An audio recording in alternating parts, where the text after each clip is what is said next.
तो दिल्ली के सियासी दरबार में पल पल क्या घट रहा है, इसकी जानकारी टोटल न्यूज पर हम आपको दे रहे हैं। आज दिन भर क्या रहा, इस पर विस्तार से आपको जानकारी देंगे। हमारे साथ हमारे सहयोगी जुड़ गए हैं, विश्वजीत झा हमारे साथ जुड़े हैं। आम आदमी पार्टी के अंदर क्या सुगबुगाहट रही, विश्वजीत झा हमें बताएंगे। तरुण कालरा बताएंगे कि कांग्रेस में क्या कुछ चल रहा है। वहीं ललित कंडपाल हमारे साथ जुड़े हुए हैं, जो बताएंगे कि भारतीय जनता पार्टी किस बात में देरी कर रही है, क्या रणनीति बीजेपी बना रही है, बीजेपी के अंदर क्या चल रहा है। सबसे पहले तरुण कालरा के पास जाऊंगी। तरुण, आज कांग्रेस के अंदर क्या चर्चा रही, क्या एक तरफ पीसी चाको के साथ आपकी खास बातचीत हुई? हमने सुना कि पीसी चाको से जब आपका सवाल था कि अभी भी संभावना है क्या, तो मुस्कुरा गए थे। उन्होंने कहा था कि संभावना, और अगर आम आदमी पार्टी की बात कर रहे हैं तो मुस्कुरा गए थे। क्या उस मुस्कुराहट का क्या मतलब निकाला जाए? देखिए, उस मुस्कुराहट का मतलब कटाक्ष था। दरअसल चाको ये कम्युनिकेट करने की कोशिश कर रहे थे कि आम आदमी पार्टी के साथ हमारी बातचीत चल रही है और हाँ और ना हो, ऐसा कैसे मुमकिन हो सकता है। क्योंकि राहुल गांधी ने भी अपने ट्वीट में यू टर्न का जिक्र किया था और अरविंद केजरीवाल, मेरे ख्याल से कम ही ऐसे नेता होंगे जो पलटी मारने में अरविंद केजरीवाल का मुकाबला कर पाएंगे। कई मौकों के ऊपर उन्होंने पलटी मारी है, अपने सियासी फैसलों के ऊपर भी पलटी मारी है और जो वादे दिल्ली के साथ किए थे उस पर भी पलटी मारी गई है। तो राहुल गांधी उसी तरफ इशारा कर रहे थे कि केजरीवाल ने फिर से यू टर्न मारा है और गठबंधन के लिए उन्होंने मना कर दिया, लेकिन अभी भी हमारे दरवाजे खुले हुए हैं। लेकिन टाइम लगातार कम होता जा रहा है, घड़ी क्लॉक इज कॉन्टिन्यूसली क्लिकिंग। यहां पर भी उस पीसी चाको ने इसी तरह का कम्युनिकेशन करने की कोशिश की है कि आज 137वां दिन था, आज एक पन्ना और भरा जाना था गठबंधन की किताब का, लेकिन ये आखिरी पन्ना होगा। ये अभी भी कहना बहुत ज्यादा आखिरी वो नहीं है, जवाब है कि हाँ आज से पटाक्षेप हो गया है, किताब बंद हो गई है और अब इतिहास में जाना जाएगा कि ऐसी भी कभी कवायद शुरू हुई थी। सियासी चीजें हैं, कब किस वक्त क्या ट्रिगर कर जाएं किस नेता के दिमाग में कहा नहीं जा सकता है। लेकिन आज का जो दिन है वो खासा महत्वपूर्ण इस लिहाज से भी है कि जेजेपी और आम आदमी पार्टी ने औपचारिक तौर पर अपनी सीटें अनाउंस कर दी हैं और एक तरह से गोपाल राय का जो कमेंट है वो किसी भी लिहाज से न्यूट्रल कमेंट नहीं है, क्योंकि संजय सिंह का जो कल रात में बयान आया था उसके बाद से आम आदमी पार्टी के सूत्रों ने जानकारी देनी शुरू कर दी थी कि नहीं, अभी भी हम बातचीत के लिए तैयार हैं। लेकिन पीसी चाको ने जब सुबह राहुल गांधी के साथ मीटिंग की, पीसी चाको को उससे पहले ही संजय सिंह ने कम्युनिकेट कर दिया था कि नहीं, हरियाणा के अंदर अगर 6-3-1 का फॉर्मूला अगर आप नहीं मानते हैं तो हम दिल्ली में भी गठबंधन नहीं करेंगे। पीसी चाको प्रभारी हैं जो दिल्ली के, उन्होंने ज्यों क्या त्यों बातचीत को संजय सिंह की राहुल गांधी के समक्ष जाकर रख दिया। तो राहुल गांधी ने कहा कि ठीक है, आप अकेले दिल्ली के लिए चुनाव की तैयारियां कीजिए। तो दोनों पक्षों से अब ना आ गई है, तो बहुत ज्यादा इस बात की आशंका है कि जो 137वां दिन था, 137वां पेज था गठबंधन की किताब का, वो आखिरी पेज है। बिल्कुल, जब तक सांस है तब तक आस है। और अगर आम आदमी पार्टी की बात करें तो जब तक नामांकन के दिन बचे हुए हैं तब तक इस आस में आम आदमी पार्टी हो सकता है बैठी हुई हो कि क्या पता कांग्रेस हमारी सुन ले और गठबंधन हो ही जाए। क्या लगता है आपको विश्वजीत? देखिए, हालांकि जिस तरह के बयान चल रहे हैं उसमें तो ये लग रहा है कि गठबंधन की गुंजाइश खत्म हो गई है, लेकिन ये बयान पहली बार नहीं आया कि चैप्टर क्लोज किया जा रहा हो। अरविंद केजरीवाल ने भी कई बार चैप्टर क्लोज किया, कई बार संजय सिंह ने चैप्टर क्लोज किया, अब गोपाल राय चैप्टर क्लोज होने की बात कह रहे हैं और कांग्रेस की तरफ से भी बार बार दिल्ली के नेताओं ने चैप्टर क्लोज होने की बात कही। हालांकि पीसी चाको पहली बार ये कहते हुए नजर आए कि चैप्टर क्लोज हो रहा है। हालांकि चूंकि दिल्ली में नॉमिनेशन के लिए अभी भी 22 और 23 दो महत्वपूर्ण दिन बचे हुए हैं और ये आखिरी वक्त तक, जब तक नॉमिनेशन नहीं होता, चूंकि आम आदमी पार्टी की ओर से भी आज सिर्फ एक उम्मीदवार जो पश्चिमी दिल्ली से हैं उन्होंने नॉमिनेशन किया है। इसके अलावा 6 उम्मीदवारों का नॉमिनेशन होना बाकी है। कांग्रेस की ओर से उम्मीदवारों की घोषणा नहीं हुई है। अगर कांग्रेस उम्मीदवारों की घोषणा उससे पहले कर देते हैं तब तो ये साफ हो जाएगा कि गठबंधन नहीं होने जा रहा है। लेकिन अभी भी देखकर ऐसा लग रहा है कि गुंजाइश पूरी खत्म नहीं हुई है। हरियाणा का चैप्टर भले ही खत्म हुआ हो, लेकिन कांग्रेस पहले से कहती आ रही थी कि बात सिर्फ दिल्ली पर होगी, तो दिल्ली पर बात होगी, तो दिल्ली पर अब तमाम चीजें आकर टिक गई हैं। अब कांग्रेस को आगे बढ़ना है और आपको आगे बढ़ना है कि वो गठबंधन की खिचड़ी को कैसे पकाते हैं या फिर इसे वाकई चैप्टर क्लोज करते हैं। लेकिन अभी तक ये कहना अभी जल्दबाजी हुई, गठबंधन की संभावनाएं वाकई खत्म ही हो गई हैं, क्योंकि अभी 2 दिन और बचे हुए हैं। ललित, गठबंधन की संभावनाएं बची हुई हैं, गठबंधन होगा या नहीं होगा, लेकिन इस सब के बीच क्या बीजेपी का वो काउंटडाउन खत्म होगा, जिस काउंटडाउन के खत्म होने का इंतजार दिल्ली की जनता कर रही है कि कब वो खत्म हो और प्रत्याशी पता लगे, वो काउंटडाउन बीजेपी में कब तक जारी रहेगा? देखिए रंजना, स्वाभाविक बात है कि जब तक आम आदमी पार्टी और कांग्रेस के गठबंधन को लेकर काउंटडाउन चलता रहेगा तब तक बीजेपी भी वेट करने की स्थिति में है, क्योंकि अभी भी आज अगर देखा जाए तो 18 तारीख हुई है और तकरीबन मंडे जो है वो आखिरी डेट है नॉमिनेशन की। और अगर आज के बाद देखा जाए तो एक तरह से अगले जो 3 दिन हैं उसमें 2 दिन तो लगभग पूरी छुट्टियां हैं। तो ऐसे में अगर देखा जाए तो ये जो स्थिति है ये बता रही है कि कहीं ना कहीं अब लगभग जैसा कि हमारे दो साथियों ने भी बताया कि गठबंधन की स्थिति आज के दिन में खत्म हो गई है, लेकिन अभी तक पूरी तरह से खत्म नहीं हुई है।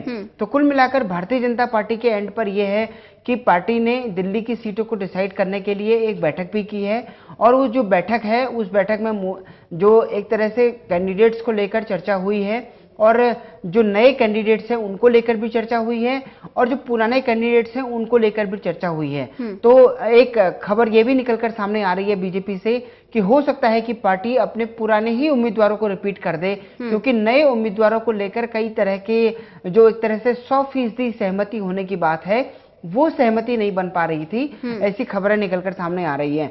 तो कुल मिलाकर जो है अगर देखा जाए तो भारतीय जनता पार्टी को, क्योंकि अभी दिन भी है और समय भी है, तो ऐसे में इतनी जल्दी भी नहीं है और दिल्ली का तो एक तरह से दस्तूर रहा है कि नॉमिनेशन के आखिरी डेट के पहली रात को यहाँ पर टिकटें जारी होती हैं। बीजेपी और कांग्रेस का यही कल्चर हम लगातार देखते आ रहे हैं। बिल्कुल, तो ये कभी हाँ और कभी ना के बाद जो एक्सक्लेमेशन है ये ना पर आकर फुल स्टॉप लग जाए तब जाकर बीजेपी को थोड़ी राहत है, ये मान के चला जाए। बिल्कुल, ये एक उसकी पार्ट ऑफ द स्ट्रेटेजी है कि अगर गठबंधन होता है तो उस स्थिति में कैसे अपने वोट शेयर को बचाना है, कैसे अपने वोट शेयर को जीत के लेवल तक लाना है। और अगर गठबंधन नहीं होता है तो फिर ऐसी स्थिति में उसके सामने किस तरह से खुला मैदान है। जैसा कि अरविंद केजरीवाल लगातार ये बयान दे रहे हैं कि कांग्रेस जो है वो बीजेपी को मदद कर रही है और आम आदमी पार्टी कह रही है कि कांग्रेस बीजेपी को मदद कर रही है। तो कुल मिलाकर अगर देखा जाए तो अगर गठबंधन नहीं होता है तो ये दोनों दल एक तरह से अपने लिए ही खुद परेशानी क्रिएट कर रहे हैं। तरुण, अगर हम बात कांग्रेस की करें और कल हमने चर्चा इस बात पे की कि संभावना यह है कि गठबंधन हो जाएगा और आज हम चर्चा ये कर लेते हैं कि ठीक है संभावना, क्योंकि अब ना की बात आगे चल रही है कि गठबंधन नहीं होगा, तो कहीं ना कहीं शीला दीक्षित के लिए ये बड़ा चैलेंज है, बड़ी अग्नि परीक्षा है, क्योंकि शीला दीक्षित इस गठबंधन के पक्ष में थी भी नहीं।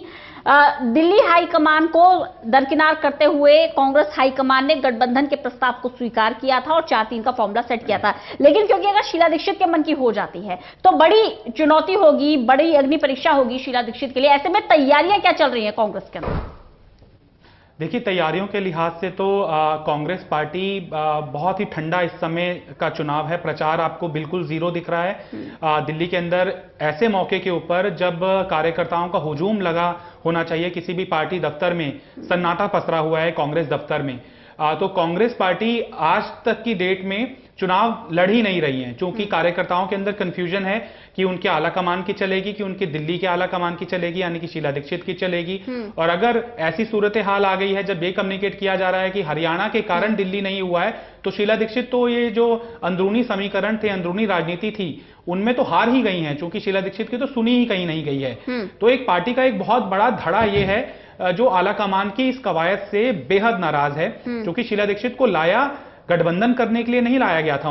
उनको लाया गया था कि कांग्रेस शून्य पर पहुंच चुकी है और उन्हें ऐसे कद्दावर नेता की जरूरत है जो तजुर्बा भी रखती है और जिनका विकास प्रूवन भी है। 15 साल तक शीला दीक्षित ने बखूबी दिल्ली की सरकार चलाई भी है। जी बिल्कुल, तो शीला दीक्षित ने बखूबी दिल्ली की सरकार चलाई है। वहीं इस सब के बीच विश्वजीत, सवाल ये खड़ा होता है कि विधानसभा और लोकसभा के चुनाव अलग अलग होते हैं, अलग अलग मुद्दों पर लड़े जाते हैं, अलग अलग पैरामीटर होते हैं। यही वजह है कि मोदी लहर के बावजूद भी आम आदमी पार्टी सत्ता में काबिज होने में कामयाब रही थी। और कहीं ना कहीं आम आदमी पार्टी भी ये बात जानती है कि भले ही विधायक 67 आ गए हो लेकिन सांसद शून्य पर हैं। ऐसे में आम आदमी पार्टी में क्या तैयारियां चल रही हैं? देखिए, आम आदमी पार्टी के तैयारी की बात करें तो पिछले कई महीनों से आम आदमी पार्टी पूरी तैयारी में है। और जो बूथ लेवल की मीटिंग हो, बूथ लेवल पर जनसंपर्क हो, गली गली में घूमने की बात हो, पार्टी दफ्तर से वो तमाम तैयारियां करके लोगों के बीच भेजी जा रही है। खुद मुख्यमंत्री ने चुनाव आचार संहिता लागू होने के पहले दिल्ली के करीब करीब सभी विधानसभा क्षेत्रों में 2 से 3 इस तरह के जनसभाएं की। वहां पर उन्होंने पहले से ही प्रचार अपना शुरू कर दिया था। कई जगहों पर आचार संहिता लागू होने के पहले ही उम्मीदवारों की भी घोषणा हो गई थी और सबसे पहले उम्मीदवारों की घोषणा करके मैदान में उन्हें उतार भी दिया गया था कि वो जनसंपर्क शुरू करें। तो तैयारी के लिहाज से आम आदमी पार्टी काफी दुरुस्त थी। लेकिन आम आदमी पार्टी को भी ये अंदर खाने से ये लग रहा है कि अकेले अगर मैदान में उतरते हैं तो अब सभी वोटरों को 2013 के जो 15 के जो विधानसभा चुनाव थे उसके मुकाबले अभी के जो हालात है वो काफी बदल चुके हैं। 2014 के लोकसभा चुनाव में हालांकि तब की बात करें तब आम आदमी पार्टी दिल्ली की सभी 7 सीटों पर दूसरे नंबर पर रही थी। कांग्रेस के जो उम्मीदवार थे वो तीसरे नंबर पर थे।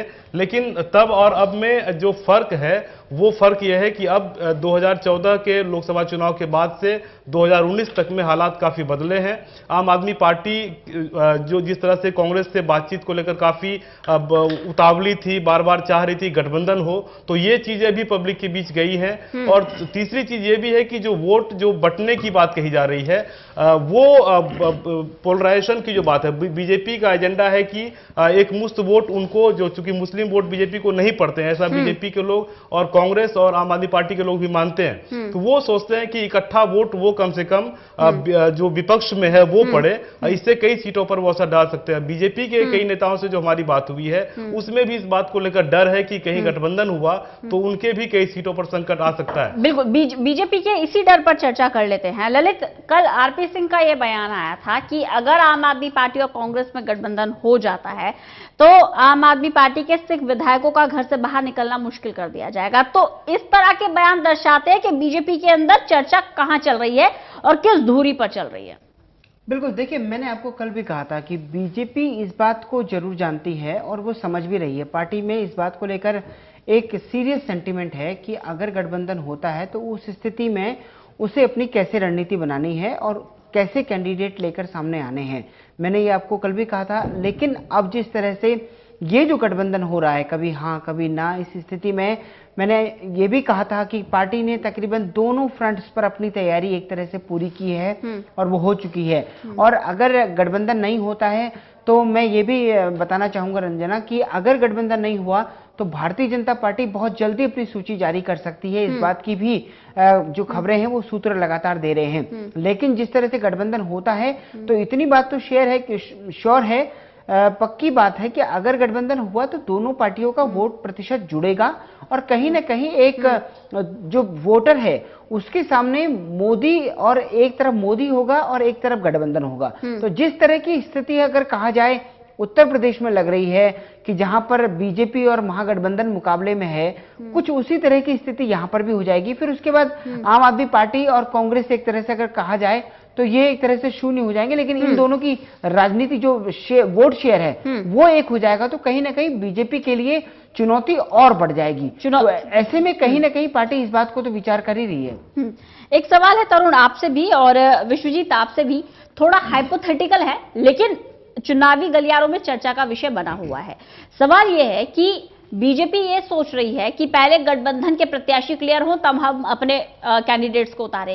क्या कांग्रेस और आम आदमी पार्टी भी ये सोच रही है कि पहले ये अपने कैंडिडेट उतारे उसके बाद हम डिसाइड करेंगे कि गठबंधन हो या ना हो? पहले आप जवाब दीजिए तरुण। देखिए, ये इस बात की स्ट्रैटेजी अपनाई जा रही है, इससे इनकार नहीं किया जा सकता है कि एक तरह से बीजेपी को आश्वस्त होने दिया जाए और बीजेपी अपने फील्ड में अपने प्लेयर्स ला दें, तब बीजेपी के लिए बहुत मुश्किल रहेगा उनको वापस लेना।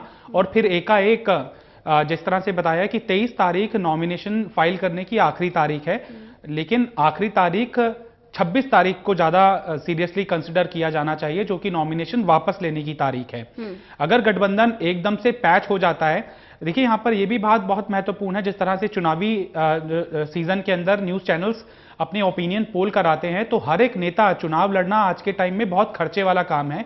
तो हर एक नेता सुनिश्चित करना चाहता है कि कांग्रेस की इस समय सिचुएशन क्या है, नब्ज लोगों की भांपने के लिए वो भी सैंपलिंग उठाते हैं। तो जो बड़े नेता दिल्ली के अंदर चुनाव लड़ने के लिए उतर रहे हैं, या फिर आम आदमी पार्टी भी उतर रही है, तो आम आदमी पार्टी की भी स्थिति आंदोलन वाली नहीं है। अब पूरी तरह से अरविंद केजरीवाल की स्ट्रेटेजी, उनका way of style, way of working, उनका यू टर्न, उनकी कार्यशैली एक्सपोज हो चुकी है। तो वो भी अपने लेवल पर सर्वे करा रहे हैं। लेकिन जहां आम आदमी पार्टी और कांग्रेस इस कंसेंसस पर आ गए कि बिल्कुल अब 7 सीटें बचाना बहुत ज्यादा अहम है, और हरियाणा के अंदर आम आदमी पार्टी का खाता नहीं खुलने की सूरत दिख रही, तो आम आदमी पार्टी दिल्ली से भी पैच कर सकती है। और ऐसी सूरत में 26 तारीख में 3 नॉमिनेशन आम आदमी पार्टी वापस ले सकती है और 4 नॉमिनेशन कांग्रेस पार्टी नॉमिनेशन ले सकती है। ऐसी सूरत के अंदर बीजेपी चक्रव्यूह में फंस जाएगी, और बीजेपी के लिए उससे पार लेना, अपने कैंडिडेट वापस लेना आसान नहीं होगा।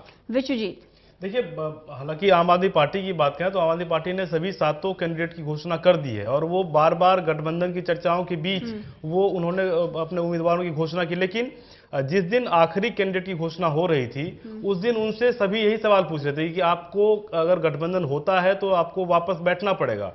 तो इसके लिए पहले से ही कई उम्मीदवारों को तैयार कर लिया गया आम आदमी पार्टी की ओर से कि अगर जरूरत पड़ी तो आपको बैठना पड़ेगा, और आप बैठने के लिए तैयार रहिए। आपको चुनाव मैदान में उतारा गया है, आप पार्टी के लिए प्रचार कीजिए, लेकिन जरूरत पड़ी तो आपको बैठना पड़ेगा। तो ये तैयारी आम आदमी पार्टी ने पहले से की है। लेकिन अगर चुनाव में गठबंधन होता है या नहीं होता, अगर नहीं होता है तो लोग जो प्रचार कर रहे हैं वो प्रचार करते रहेंगे। लेकिन गठबंधन होने की सूरत में क्या वो कांग्रेस, अगर वो सीट कांग्रेस को जाती है, तो आम आदमी पार्टी क्या उसी जोश और जज्बे के साथ कांग्रेस के लिए प्रचार कर पाएगी? ये एक बड़ा सवाल खड़ा होगा। हालांकि आम आदमी पार्टी के कई विधायकों से हमारी बात हुई है, कई नेताओं से बात होती है, तो वो भी इसी इंतजार में है कि कब गठबंधन की घोषणा होती है, क्योंकि उन्हें भी लगता है कि जब तक गठबंधन नहीं होगा तब तक बेड़ा पार लगना मुश्किल है। तो ये चीजें तो चल रही हैं, लेकिन निश्चित रूप से जो उम्मीदवार 7 उतारे तो जरूर गए हैं, और ये कोशिश भी की गई है कि अगर आखिरी वक्त तक गठबंधन की कोशिश की जाए, और अगर उसमें नाकाम रहते हैं तो फिर यही लड़ेंगे, और कामयाब होते हैं तो जिन्हें बिठाना है उन्हें सुविधा के मुताबिक बिठा भी लिया जाएगा। यहाँ पे सुविधा और सहूलियत दोनों को ही बड़ा ध्यान में रखा जा रहा है। बहुत बहुत शुक्रिया आप तीनों का ही इस चर्चा में शामिल होने के लिए और अपनी अपनी राय रखने के लिए। तो दिल्ली का वोटर अभी भी इंतजार कर रहा है कि सहूलियत और सुविधा के हिसाब से तीनों ही दल आखिरकार क्या फैसले लेते हैं, और साथ ही साथ दिल्ली का वोटर यह भी इंतजार कर रहा है कि अगर गठबंधन हो जाता है तब मुकाबला गठबंधन वर्सेस बीजेपी होगा, और अगर नहीं होता है तो त्रिकोणीय मुकाबला कितना दिलचस्प होगा।